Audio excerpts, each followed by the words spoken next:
मुख्य आतिथ्य में हुई भगवान चित्रगुप्त की मूर्ति की स्थापना व प्राण प्रतिष्ठा। झांसी जनपद के पंचवटी स्थित शिव परिवार कॉलोनी में अंजनी माता मंदिर पर भगवान चित्रगुप्त की मूर्ति प्राण प्रतिष्ठा व स्थापना के उपलक्ष्य में संगीतमय श्रीमद् भागवत कथा ज्ञान यज्ञ का आयोजन किया जा रहा है। इस आयोजन में कथा परीक्षित के रूप में श्रीमती रानी एवं लखनलाल सक्सेना द्वारा सपरिवार यह कार्यक्रम आयोजित कराया जा रहा है। 7 दिवसीय इस कार्यक्रम में संघर्ष सेवा समिति के संस्थापक डॉक्टर संदीप सरावगी मुख्य अतिथि के रूप में कलश यात्रा एवं मूर्ति की प्राण प्रतिष्ठा व स्थापना कार्यक्रम में उपस्थित रहे। अतिथि के रूप में डॉक्टर शून्य संदीप के आगमन पर कथा परीक्षित परिवार द्वारा तिलक व माल्यार्पण कर उनका स्वागत एवं पट्टिका पहनाकर सम्मानित किया गया। इस आयोजन में कार्यक्रम प्रभारी के रूप में डॉक्टर प्रभाकर शास्त्री एवं कार्यक्रम प्रमुख के रूप में प्रशांत सक्सेना सहयोग कर रहे हैं।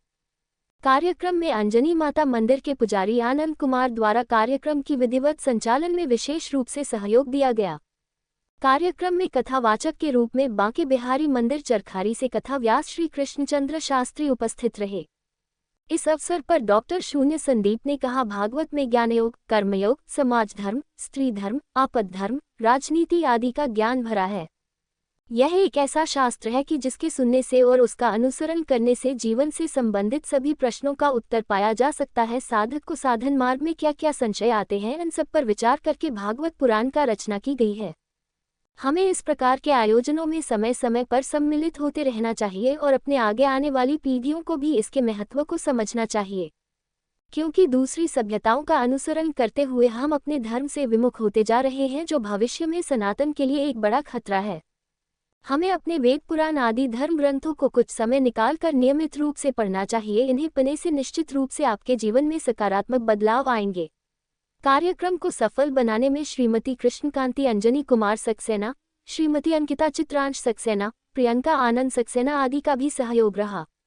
इस अवसर पर संघर्ष सेवा समिति से आशीष विश्वकर्मा, अरुण पांचाल, सुशांत गेड़ा, बसंत गुप्ता, मास्टर मुन्नालाल, कमल मेहता, महेंद्र रायकवार, संदीप नामदेव आदि उपस्थित रहे। हम लोग वो कराता है, जो अवार्ड मिलते हैं, जो स्थिति पैदा होती है, उस सब में भी आपका आशीर्वाद होता है। जगत जननी का होता है, जिस दरबार में हम खड़े इनका होता है। ये तो बहुत पुण्य का काम है कि हम लोग सनातन धर्म में जन्म लिए, इस बुंदेलखंड की धरा पे, जहां पे अनेक वीरों ने जन्म लिया। और हमारी भी जिंदगी की इस भागवत के सामने हम ये बात कह रहे हैं आप लोगों से कि हमारी भी जिंदगी में यही आशा है कि जिस तरह वीरांगना महारानी सीबाई के नाम से झांसी जाना जाता है, दद्दा ध्यानचंद के नाम से जाना जाता है, जब हम ना हो तो आप लोगों को याद रहे कि नहीं, एक समाज सेवी था जो हमारे परिवार का सदस्य है। आज भी कभी भी कोई भी कमी, कोई भी कष्ट होने पे लखन भाई साहब द्वारा आप लोग हमारे ऑफिस में आ सकते हैं। यह परिवार संघर्ष सेवा समिति का परिवार है और चूंकि पुण्य प्रताप अच्छे कामों में हमेशा लिप्त रहे, इसलिए आप जैसे महापुरुष के आंगन में आए हम लोग आपके सानिध्य में काम कर रहे हैं, ये बहुत बड़ा आशीर्वाद है जगत जननी का। और सभी लोगों का बहुत बहुत धन्यवाद करना चाहते हैं। और इस बाधा के साथ कि अगर वास्तव में कोई भी बेटी, कोई भी परिवार परेशान है तो एक बार आइए जरूर संघर्ष सेवा समिति, देखिएगा कि हम लोग जो बात कहते हैं वो वास्तविकता में पृथ्वी पे सत्यता है कि नहीं है। अगर सत्य है तो सब एक वचन कि 2 कदम साथ जरूर चलिएगा, क्योंकि हम लोग जब आंसू पहुंचते हैं किसी का, अपन लोग भगवान के दरबार में बैठे, लेकिन भगवान यहाँ मंदिर में तो नहीं मिलेगा। भगवान वहां मिलता है जब आप किसी के आंसू पहुंचते, किसी के पैर धो के विदा करते, किसी गरीब सहायता करते, यकीन मानना वहां विचरण करने लगता है।